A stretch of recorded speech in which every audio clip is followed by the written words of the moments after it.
Bismillahirrahmanirrahim. Okey. Assalamualaikum dan selamat pagi.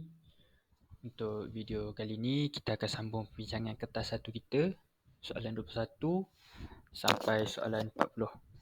Okey, kita mulakan dengan soalan 21.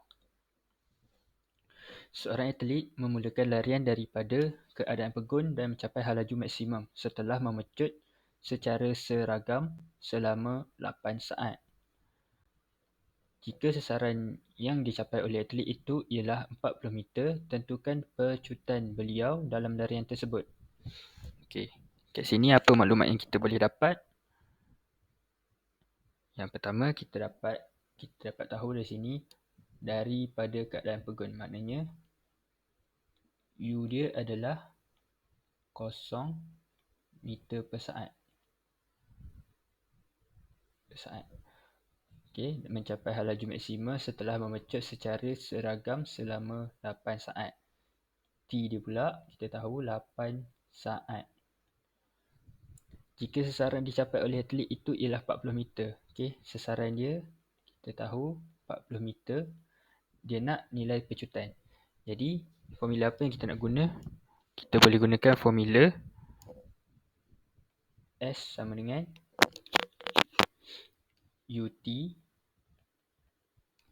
tambah 1/2 AT kuasa 2. Okey, kita masukkan nilai U. U kita ada U kosong. T kita ada 8 saat. S kita ada 40. T kita ada dan kita nak cari nilai A. Jadi, bila kita masukkan nilai dan kamu susun semula, rearrange equation ni, kamu akan dapat jawapan akhir dia 1.25 meter per saat. Jawapan dia adalah C. Okey, seterusnya nombor 22. Fatimah mengayuh basikal pada halaju 8 meter per saat. Okey, 8 meter per saat. Dia menekan brek secara tiba-tiba dan berjaya berhenti. Okey, berhenti setelah bergerak sejauh 2 meter. Berapakah pecutan yang dialami oleh Fatimah dan basikalnya?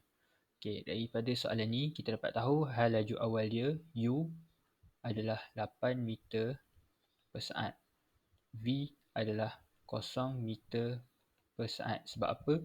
Sebab dekat sini dia kata dalam keadaan tengah bergerak tu dia berhenti sebab dia tekan brek secara mengejut. Okey, jadi bila dah berhenti, halaju mestilah kosong. Seterusnya dia dah pun setelah bergerak 2 meter. Maknanya kat sini sasaran dia adalah 2 meter. Dia nak nilai pecutan. Jadi formula apa yang kita nak gunakan?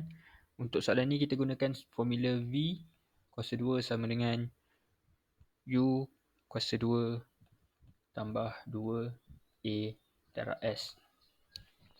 Okey, kita ada nilai V, kita ada nilai U, kita ada nilai S dan kita nak cari A. Jadi kita akan dapat bila kita masukkan nilai dan susun balik persamaan ni, kita akan dapat nilai pecutan dia adalah negatif 16 meter per saat. Okey, jawapan dia adalah A. Seterusnya soalan nombor 23. Siti melontarkan sebiji bola ke atas secara menegak. Okey, bergerak ke atas secara menegak dengan halaju awal 10 meter per saat. Okey, ni U. Hitungkan masa untuk bola itu mencapai tinggi maksimum. Okey, kita andaikan Siti. Okey, kat sini dia baling bola ke atas. Okey. Dan bola tu akan capai satu tinggi maksimum yang kita tak tahu lagi tinggi maksimum dia. Jadi dia nak berapa lama tempoh daripada Siti ni dia ke ketinggian maksimum tu, T dia. Okey, dekat soalan ni kita dapat tahu U adalah 10 meter per saat. Kita juga tahu kat sini nilai pecutan yang kita akan gunakan adalah sama dengan nilai pecutan graviti. A sama dengan pecutan graviti, iaitu kita akan gunakan negatif 9.81. Kenapa negatif? Sebab gerakan pecutan graviti adalah sentiasa bergerak ke pusat bumi. Jadi, dan dia akan bergerak ke bawah kan. Tapi bola ni dia bergerak ke atas. Okay? Bola bergerak ke atas. Jadi dia melawan pecutan graviti. Sebab tu kita akan gunakan negatif 9.81. Okay, dia nak nilai dan dia cakap hitungkan masa untuk bola itu mencapai tinggi maksimum. Sebenarnya bila bola tu dah sampai satu titik maksimum, dia akan berhenti seketika. Seketika tu berapa lama? Memang sekejap, memang betul-betul sekejap lah. Dan masa dia berhenti tu lah kita akan tahu yang nilai V dia adalah 0 meter per saat. Okay, sekarang kita dah ada nilai U, kita ada nilai V, kita ada nilai A. Kita nak T. Formula apa kita nak guna? Formula yang kita boleh guna adalah formula pecutan. A sama dengan V tolak U per T. Jadi bila kamu susun balik dan masukkan nilai, kamu akan dapat nilai T dia adalah 1.02. 1.02 saat. C. Okey. Seterusnya nombor 24. Sebuah kereta berjisim 1200 kg bergerak dengan halaju 30 meter per saat. Okey. Dia bagi jisim, dia bagi halaju awal 30 meter per saat. Apabila brek ditekan, kereta itu berhenti. Bila kereta berhenti, maknanya halaju akhir dia adalah 0 meter per saat. Dalam masa 5 saat. T dia adalah 5 saat. Hitungkan daya yang dikenakan pada brek kereta itu.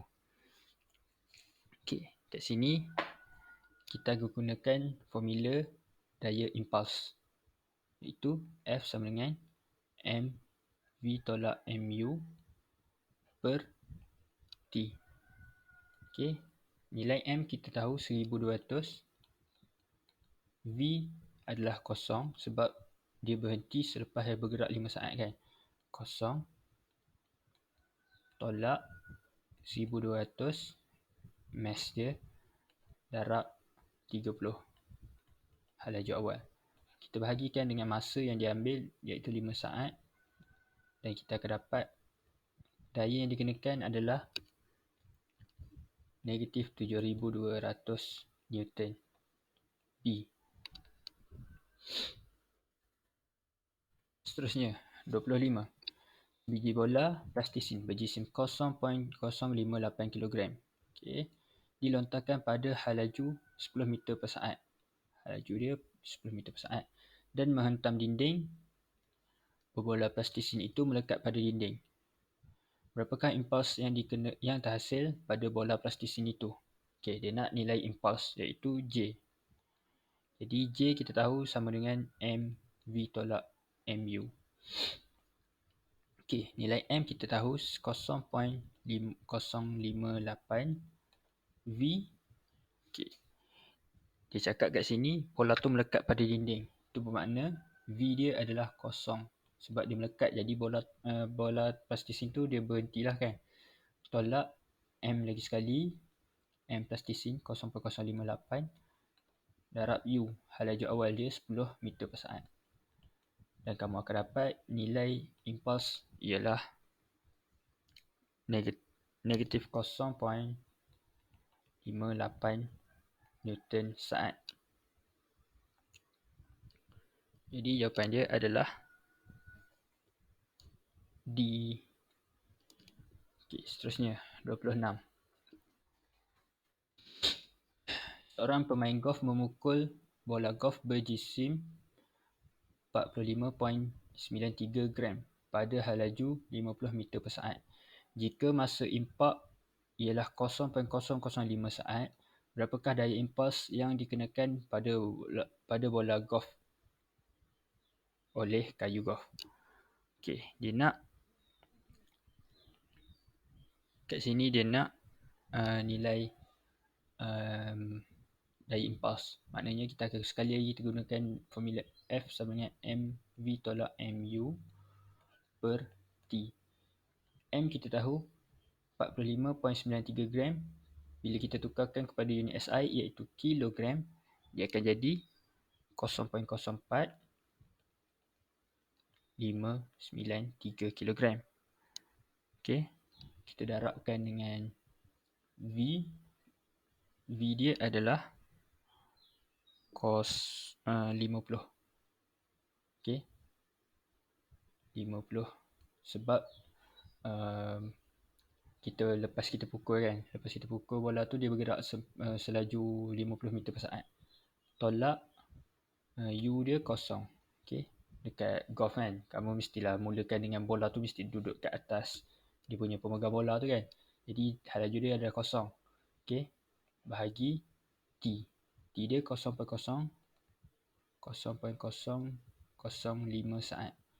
Jadi kamu akan dapat nilai F dia adalah sama dengan 459.3 Newton. 459.3 Newton. Daripada A. Okey, jangan confuse kan. Ni sebenarnya formula yang sama je dua ni. Cuma cikgu simplify kan dia jadi F sama dengan M U V tolak U per T. Sama je. Kalau kamu kembangkan kamu akan dapat balik.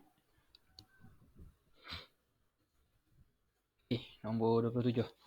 Kekuatan medan graviti di permukaan bumi ialah 6 kali lebih rendah daripada permukaan bumi. Seketul batu yang beratnya 2 Newton dibawa pulang dari bulan ke bumi. Hitungkan berat batu itu di bumi. Okey. Ada satu batu. Berat dia dekat bulan adalah 2 Newton. Okey, ni dekat bulan. Tapi dia nak tahu berat dekat bumi. Dekat bumi berapa? Dia punya berat. Okey, kat soalan ni dia bagi tahu yang kekuatan graviti bulan lebih rendah 6 kali ganda daripada bumi. Maknanya kat sini graviti bulan, okey, kita anggapkan G bulan. G bulan adalah 1/6 G bumi. Okey. Jadi bila berat batu tu adalah 2 Newton, bila dia sampai kat bumi,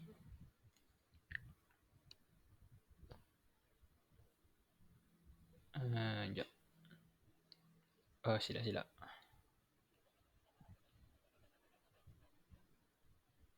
Okey, silap sekejap ya.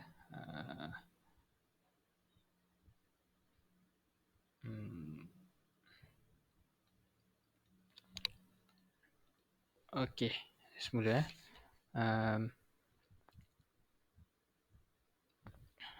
Okey. Dia kata kat sini berat batu tu 2 Newton dekat bulan. Bila dekat bumi, dia akan berubah sebab tarikan graviti tu berbeza. Graviti dekat bumi adalah 6 kali ganda lagi tinggi sebab dekat soalan dia kata bulan, okey, bulan sama dengan 1/6 dekat bumi. Dia punya daya tarikan graviti. Maknanya bulan hanyalah tarikan graviti bulan hanyalah 1/6 daripada bumi. Jadi bila batu tu berat dia dekat bulan adalah 2 Newton. Jadi kita tak tahu berat batu tu dekat bumi. Okey. Ini adalah dia punya kalau kita translatekan apa yang dikata dekat soalan ni kepada bentuk matematik, kita akan dapat macam ni lah. Jadi untuk kita tahu berat batu dekat bumi, kita hanya perlu ni lah, buat persamaan macam ni dan kamu akan dapat berat batu dekat bulan adalah 6 kali ganda berat dekat bumi. Berat batu dekat bumi adalah 6 kali ganda lebih berat daripada berat batu dekat bulan. Dan kamu akan dapat jawapan dia adalah 12 Newton. B.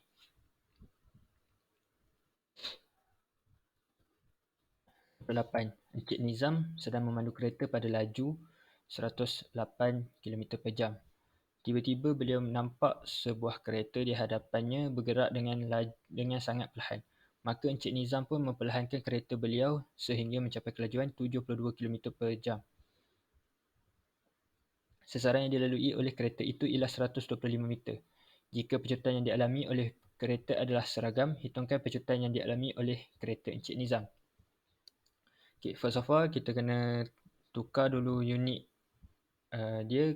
unit laju ni kepada unit SI. Okay, supaya kita boleh masukkan dalam equation yang sama dengan dia punya sesaran ni. Jadi 108 tu adalah nilai halaju awal iaitu U 108 km per jam. Bila kita convert dia akan jadi 30 meter per saat. Okey. Untuk V pula adalah 72 km per jam. Dan kita convert dia akan jadi 20 meter per saat. Okey. Kita tahu nilai sesaran adalah 125. Dan soalan nak kita cari nilai A. Okay, kita ada U, kita ada V, kita ada S.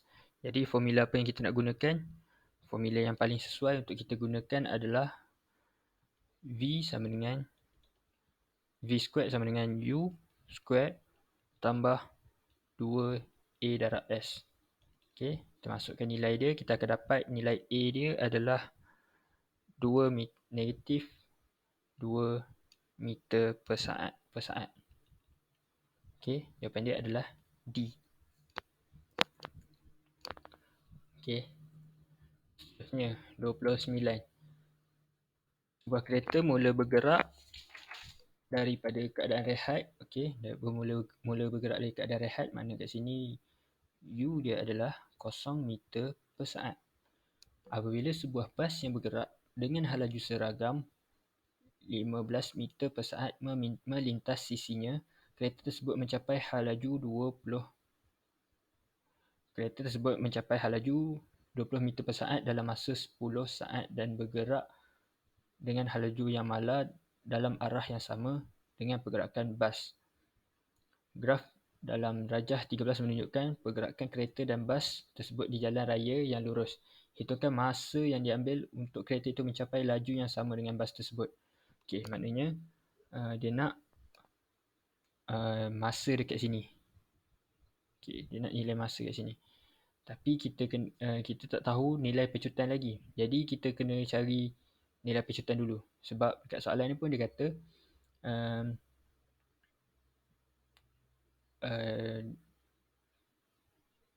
sekejap ya. Okey, dekat graf ni kamu nampak dia punya pecutan adalah seragam. Okey, dia bergerak, dia bermecut dengan seragam. Jadi kita akan cari dulu nilai pecutan dia. Untuk nak cari nilai pecutan, kita tahu dia punya nilai U adalah 0 meter per saat. V dia, okay, V1 adalah 20 meter per saat. Sebab kita nak cari nilai pecutan dulu yang ni dalam masa 10 saat. Okay, dia cakap kat sini. Kereta tersebut mencapai halaju 20 meter per saat dalam masa 10 saat. Okay. Jadi kat sini kita pakai rumus untuk cari nilai pecutan. A sama dengan V tolak U per T. Kita akan dapat nilai A dia adalah 2 meter per saat. Okay. Sekarang kita dah ada nilai A. Kita nak cari masa yang diambil untuk dia capai 15 meter per saat. Kita dah ada A. Kita dah ada U. V dia adalah 15. Sebab dia nak nilai halaju yang sama. Maknanya halaju akhir dia akan jadi 15 meter per saat. Okay. Kita sekali lagi kita pakai rumus yang sama. A sama dengan V tolak U per T. Dan kita akan masukkan nilai, kita akan masuk dan susun, dia akan jadi Dia akan jadi T sama dengan V tolak U bahagi A. Masukkan nilai V dia 15, tolak dengan U kosong, bahagi dengan pecutan dia adalah 2. Jadi kita akan dapat T dia adalah 7.5 saat. A. Okey. Persoalan nombor 30. Okey, panjang dan lebar satu lantai berbentuk segi empat tepat ialah 13.72 meter dan 8.32 meter masing-masing. Maknanya, okey, kat sini adalah 13.72 meter. Okey, sini pula 8.32 meter. Jadi nak nilai dalam sentimeter kuasa 2. Okey. Jadi kita darab macam biasalah, macam yang kamu belajar masa sekolah rendah dulu pun dah belajar lah. 13.72 kamu darab dengan 8.32 meter. Okey. Kamu akan dapat jawapan dia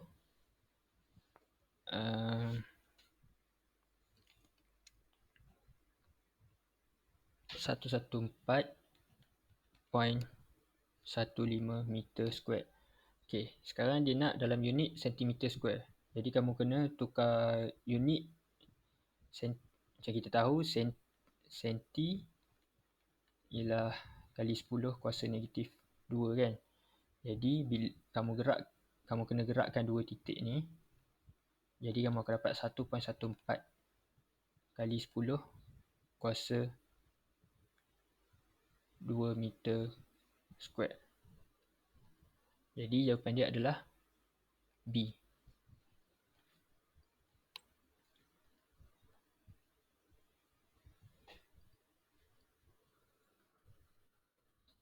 31. Daya 100 Newton bertindak ke atas suatu blok ais berjisim 20 kg di atas permukaan leceh. Berapakah pecutan blok ais tu? Okey, dia bagi nilai daya F sama dengan 100 Newton. M pula 20 kg. Dia nak nilai pecutan. Okey.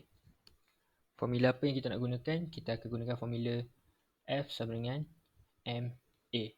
Kita nak nilai pecutan, nilai A. Jadi A sama dengan F bahagi M sama dengan 100 Newton bahagi 20 kg. Kamu akan dapat jawapan dia untuk nilai pecutan adalah 5 meter per saat. Okey.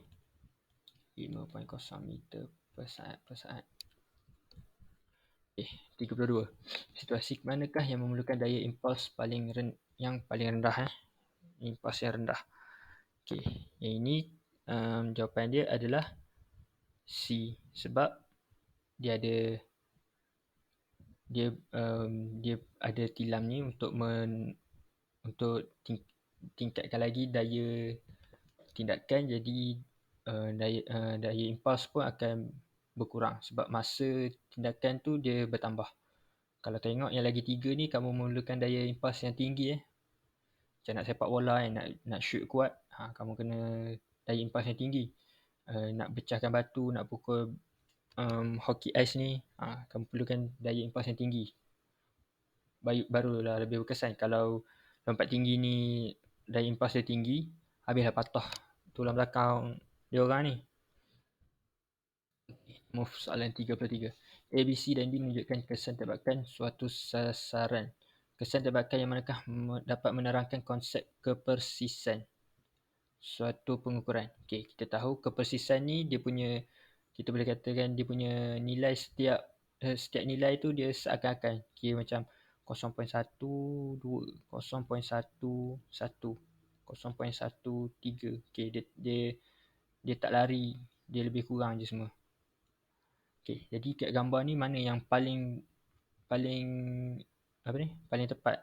Okey, jawapan dia adalah C. Kamu tengok C ni paling persis. Yang ni dia macam jauh sikit kan. Yang ni lagilah jauh.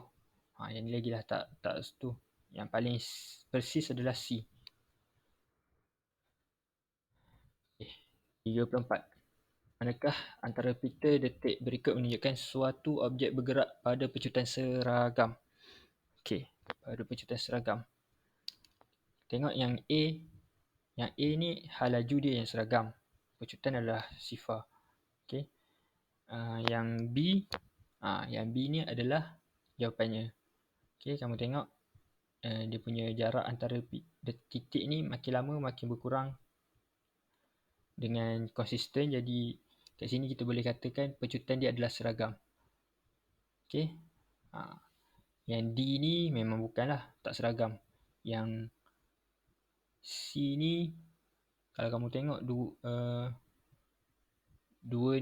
dua nilai ni dia seakan-akan sama ya. Kita tak nampak dia punya seragam.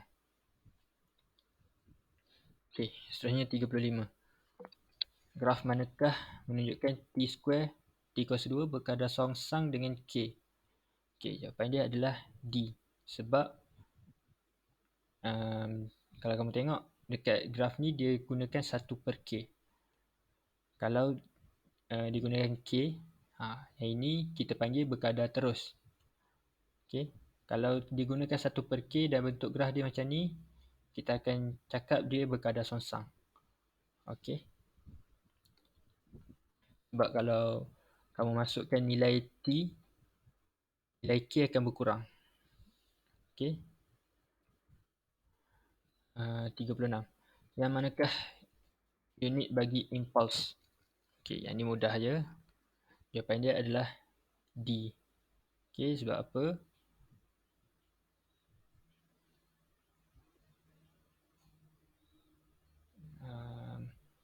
Sebab impuls sama dengan perubahan momentum. Okey, bila kamu kira kamu akan dapat jawapan dia. Kamu simplify, memang jawapan dia memang unit dia memang kita akan guna Newton saat. Okay. 37. Rajah 14 menunjukkan pita detik yang mewakili gerakan sebuah troli berjisim 1 kg sebelum, semasa dan selepas pelanggaran. Jika jangka masa detik menghasilkan 50 detik setiap saat, berapakah daya impuls semasa pelanggaran? Okey, ini cikgu jadikan kamu punya tugasan. Cikgu nak kamu cari jawapan, cari macam mana jalan penyelesaian dia. Cikgu bagi tahu jawapan dia adalah C. Jadi ni kerja kamu. Kamu buat dalam buku latihan dan hantar dekat cikgu. Okey. Hantar dekat cikgu untuk soalan ni lah, 37 ni. 38. Okey. Soalan sebelum ni kita dah belajar cara guna tolok skru micrometer. Dia nak kat sini berapakah bacaan tolok skru micrometer ni. Okey, kamu tengok kat sini 7, dia dah lepas 7. Okey. Dan dia terkena dekat 0.5. Jadi bacaan yang pertama adalah 7.5 tambah, okey, bacaan yang dekat tepi ni pula 0.01, 0.02. Jadi bila kamu tambah, kamu akan dapat 7.52 C. Seterusnya 39. Jadual di bawah menunjukkan data bagi suatu eksperimen. Pernyataan manakah tentang eksperimen itu adalah betul? A. Pemboleh ubah tak bersandar di dalam eksperimen ialah suhu. B. Pemboleh ubah bersandar dalam eksperimen ialah masa. C. Masa meningkat, suhu meningkat. Okey, kat sini kalau kamu tengok kat sini,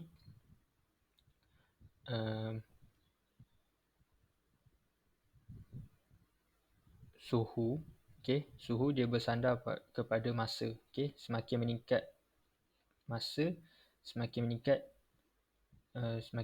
juga suhu. Okey, jadi kat sini apa yang kita boleh rumuskan daripada jadual ni adalah C. Bila masa meningkat, suhu pun meningkat. Kamu tengok. Yang terakhir, dah 1, nombor 40. Rajah 17 menunjukkan satu pelanggaran tak kenyal. Okey, ada kereta dengan lori. Lori ni dalam keadaan rehat. Lepas dia berlanggar, dia bergerak sekali. Okay. Berapakah laju kedua-dua kenderaan selepas pelanggaran? Dia nak nilai V. Okay. Untuk pelanggaran tak kenyal, kita tahu formula pelanggaran tak kenyal adalah M1 U1 tambah M2 U2 sama dengan M1 tambah M2 darab V. Sebab dia pelanggaran tak kenyal, dia bergerak sekali, dia akan bersatu menjadi satu V je. Jadi M1 kamu ialah 900 kg. Okay, M1. M2 kamu 1500. U1 kamu adalah 20 meter per saat. U1. U2 kamu dalam keadaan bergol, maknanya U2 sama dengan 0 meter per saat. Okay, masukkan je. Okay, kamu masukkan je. Dan kamu akan dapat V dia sama dengan M1U1 tambah M2U2 bahagi M1 tambah M2. Jadi bila kamu masukkan nilai dalam formula ni, kamu akan dapat jawapan dia V sama dengan 7.5 meter per saat. C. Okay.